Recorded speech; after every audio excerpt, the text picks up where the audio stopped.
Hello friends, welcome to my channel. இன்றைக்கி நம்ம சேனலில் இட்லி, தோசை, பணியாரம் கூட சாப்பிட்றதுக்கு ஒரு சூப்பரான சைடிஷ் ரெசிபி தான் எப்படி செய்கிறதுன்னு பார்க்க போகிறேங்க. இது ரொம்ப சிம்பிளாக ஈஸியாக சட்டுன்னு செஞ்சு முடிச்சிடலாங்க. ஆனால் டேஸ்ட் ரொம்பவுமே சூப்பராக இருக்கும். வாங்க அது எப்படி செய்கிறதுன்னு பார்க்கலாம். பேனில் 2 ஸ்பூன் அளவுக்கு எண்ணெய் சேர்த்துக்கோங்க. எண்ணெய் சூடானதும் 2 துண்டு இஞ்சியை இந்த மாதிரி சின்ன சின்னதாக கட் பண்ணி சேர்த்துட்டு காரத்துக்கு 3 பச்சை மிளகாய் சேர்த்துக்கோங்க.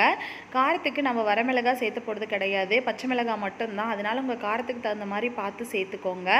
நாட்டு பச்சை மிளகாயாக பார்த்து சேர்த்துக்கோங்க. இப்போ இதை நல்லா எல்லாத்தையும் வதக்கி விட்டுக்கலாம்.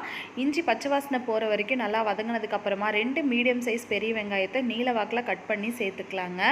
இப்போ வெங்காயம் நல்லா கலர் மாறி நல்லா வதங்கி வரணும். அது வரைக்கும் நல்லா வதக்கிக்கலாங்க. இப்போ பாருங்கள், வெங்காயம் நல்லா கலர் மாறி நல்லா சுருங்க வதங்கி வந்திருக்குது பாருங்கள். இந்த அளவுக்கு நல்லா வதக்கிக்கோங்க. இப்போ இந்த அளவுக்கு வெங்காயம் வதங்கினதும் இது கூட ஒரே ஒரு தக்காளி, நல்லா பழுத்த தக்காளியாக பார்த்து சேர்த்துக்கலாங்க. நான் 2 வெங்காயத்துக்கு ஒரு தக்காளி தான் எடுத்திருக்கேன். இப்போ தக்காளியும் நல்லா மசிஞ்சு வர வரைக்கும் நல்லா மசிச்சு விட்டுக்கலாங்க.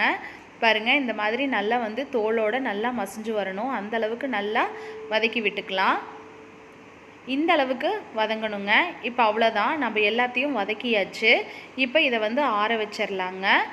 இது ஆறுனதுக்கு அப்புறமா நம்ம மிக்ஸி ஜாரில் சேர்த்துக்கலாம். ரொம்ப ஈஸியாக சிம்பிளாக செஞ்சிடலாங்க. இப்போ இந்த சட்னிக்கு தேவையான அளவு உப்பு சேர்த்துட்டு கொஞ்சமாக தண்ணி சேர்த்து இந்த அளவுக்கு அரைச்சி எடுத்துக்கலாங்க.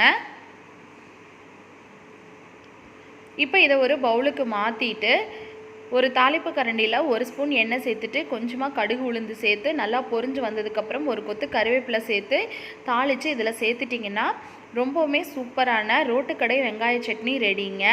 இது எப்போவும் நம்ம செய்கிற வெங்காய சட்னியை விட டேஸ்ட் ரொம்ப டிஃப்ரெண்ட்டாக இருக்கும்.